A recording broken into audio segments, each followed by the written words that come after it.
মাথা যদি নত করাই লাগে কার কাছে করবো? কেন করবো? আচ্ছা মনে করেন এই দেশের প্রধানমন্ত্রী, রাষ্ট্রপতি, পুরা পৃথিবীর প্রধানমন্ত্রী নরেন্দ্র মোদী, জো বাইডেন, তারপরে Macron, Vladimir Putin, Kim Jong Un, Aung সান সুচি, প্রধানমন্ত্রী শেখ হাসিনা, সব শক্তি একসাথে হয়েছে। কি করবে? একজনকে ভালো রাখবে, সুস্থ রাখবে। এরা না মরতে দিবে না অসুস্থ হইতে দিবে।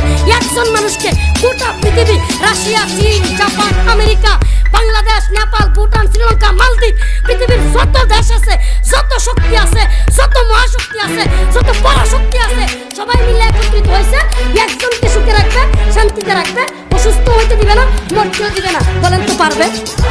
বলেন পারবে? সকল শক্তি এক শক্তির কাছে, কোনো এক অলৌকিক শক্তির কাছে মাথা নত করতে বাধ্য। তাইলে আমার মাথা যদি নতই করা লাগে, হ্যাঁ কাছে করবো? পৃথিবীর কোনো শক্তির কাছে করে লাভটা কি? এরাও তো এক জায়গায় গিয়ে মাথা নত করতে পারতো। তাহলে আমার মাথা যদি নতই হবে, কার কাছে হবে? ওরা বলেন কার কাছে হবে? তোমার কদমে আমি ঠুকেছি মাথা, বারবার তোমাকেই করছি স্মরণ। ওগো কাবার মালিক, শুনো আর আমার ইমানের সাথে দিও শহীদি মন।